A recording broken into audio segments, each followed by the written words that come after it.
everyone, my name is Evie Lupine. Welcome back to my channel, and today I have another video for you all.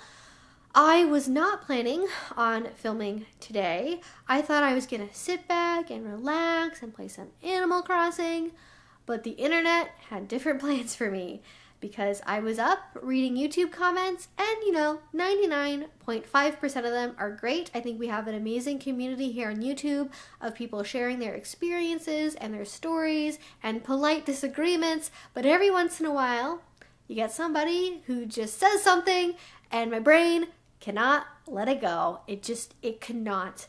And this person attempted to insult me by suggesting that my partner looked like he had autism and that he shouldn't be part of the BDSM community. And I know that this is probably a troll comment, and I know that I shouldn't really give it the time of day, which is why I'm not putting the person's username on the screen or whatever, because I think that would be giving them attention. And I just deleted the comment as soon as I read it. But the idea still stuck with me because it was more than a troll comment. It also, I think, hinted at a thought pattern that a lot of people do have, and it hints at an actual problem I think we do have in the larger world, in the BDSM community, of bias against people who are neurodiverse. And that is what I want to talk about in this video. So at first, I should probably define some terms I'm going to be using. When I use the term neurodiverse, what I am referring to is when someone has a neurological function that is different from the norm. It is atypical in some fashion. By comparison, somebody who is neurotypical is somebody who has neurological function that functions in a typical way.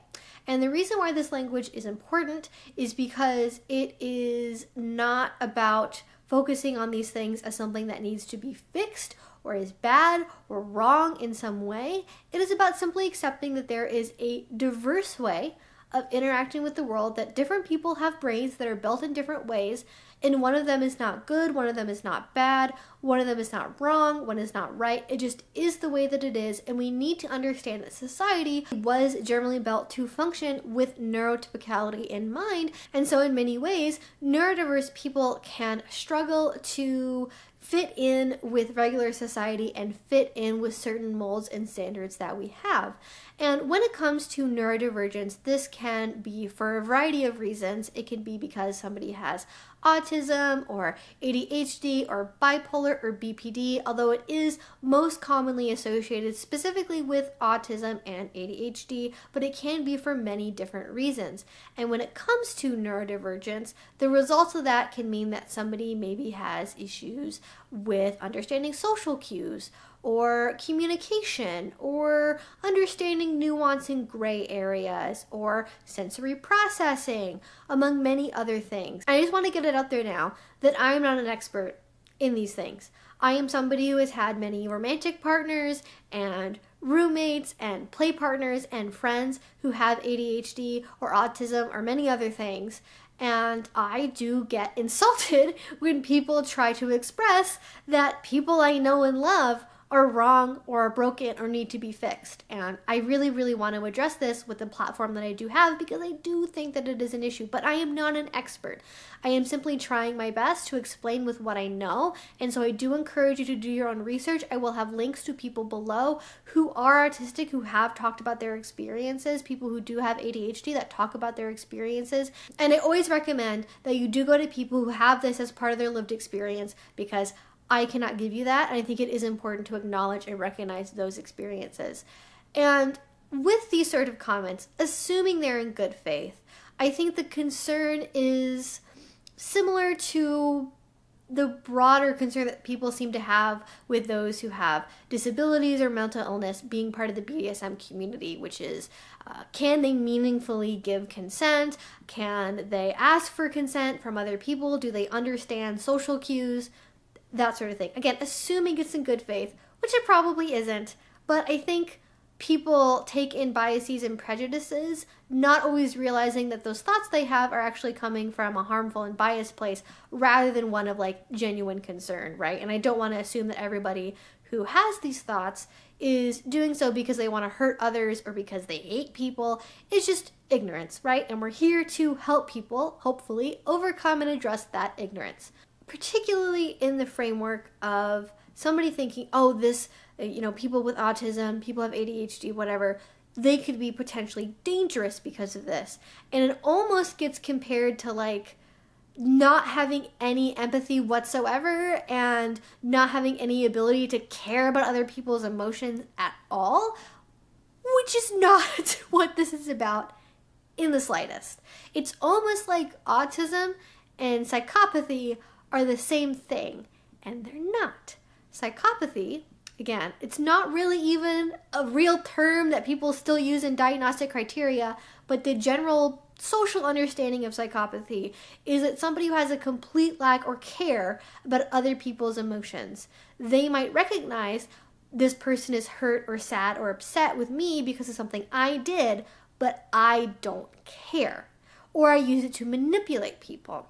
Whereas people who have autism, people who have Asperger's, etc., it's not necessarily that they are in a place where they don't care about other people's feelings, but rather they don't really understand that kind of communication. They might not pick up on social cues, they might not pick up on facial expressions, and so for them, they might have a situation where they misunderstand something, they don't pick up on a cue, right? They don't understand what somebody's facial expressions are trying to tell them, but when somebody says, hey, that thing you did hurt me, it's not that they shut down and go, I don't care. It's, oh, okay, thanks for letting me know. I didn't pick up on that, and I'm sorry I hurt you. That has been all of my experiences with any of my partners, anybody I've ever played with who has Asperger's or autism. That has been the experience. It's not that they are psychopaths with no ability or no care for other human beings. It's just that they don't necessarily pick up on all those social cues in the same way that a neurotypical person can generally rely on. And I do also just want to make another little quick note here. I am referring to things as like autism and Asperger's because I do know people that were diagnosed with Asperger's specifically that prefer to keep that as the terminology they use for themselves because everything got lumped under one category in the DSM-5, and so some people just still prefer to use the term Asperger's to refer to their own experiences and don't want to use the term autism for themselves. So I'm doing a little and thing to just recognize that different people prefer different labels to refer to themselves, and everything's good. You don't have to educate me in the comments about the DSM-5. I'm aware. Just a little note there. All right, but moving on. Another thing that people are concerned about is one's ability to give consent.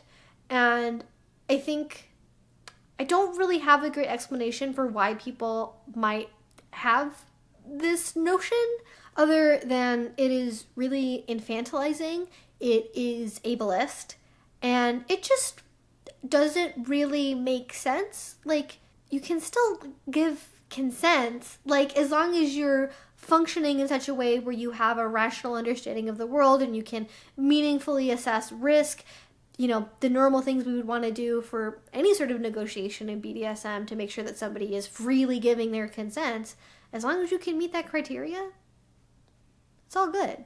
And the adults that are entering in the BDSM community are generally in a place where they can rationally assess their risk profile. They can rationally assess, is this something that I want to do? They are able to give safe words. They are able to establish boundaries. And so I just think that that one just doesn't hold any water at all.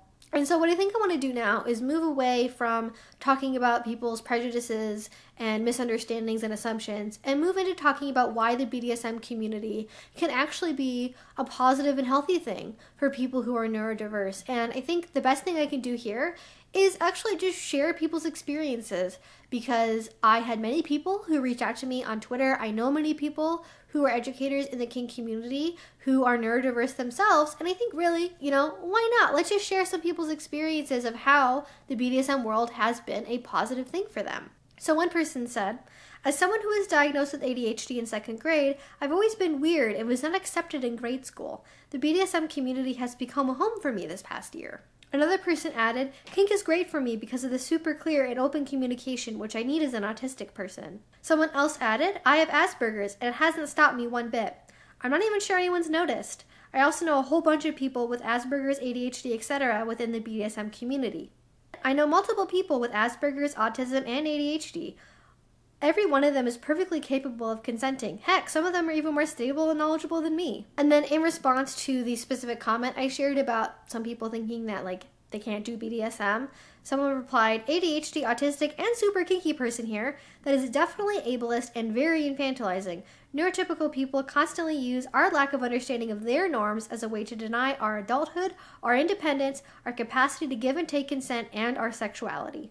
And now I also want to highlight a series that Kinky Baron / Baron Von Aaron put on his Instagram page. If you haven't seen that before, I do recommend it. Kinky Baron has done a lot of great work. I think I've actually mostly mentioned their memes for the meme videos, but they also do a lot of great outreach over on Instagram, and they had a whole series back in March that was talking about their experience and just education in general about the intersections of neurodivergence and the BDSM community. They mentioned, my life is also rich and full and wonderful. Not only have these things enriched my understanding of kink, my experience in BDSM has helped me better understand and connect with my neurodivergence.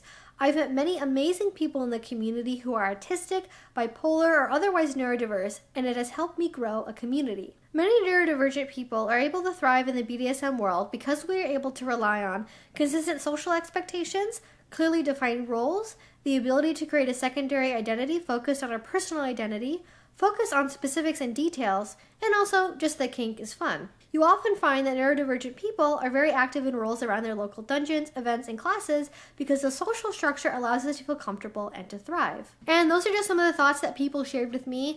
Obviously, again, this is a wide world. There are many different experiences out there, so if you do have your own, I would love it if you would share them down in the comment section below. But all of this just goes to show that the BDSM community can be really enriching for many different people. And when it comes to research and studies about this, the evidence does show that people who have autism are very much a cross-section of the general population when it comes to sexual preferences. And so it does make sense that people who have autism, people who have ADHD, etc., would also be part of the BDSM community. And I think it's important that we don't de-sex people who are neurodivergent, people who have disabilities, etc., because they are also very much able to have a robust sexual world. They're able to have intimacy with other people just as much as the rest of us. And some of them might be asexual like me, some of them are not. Some people engage in sexual BDSM, some don't. And really something important to recognize is that for many people,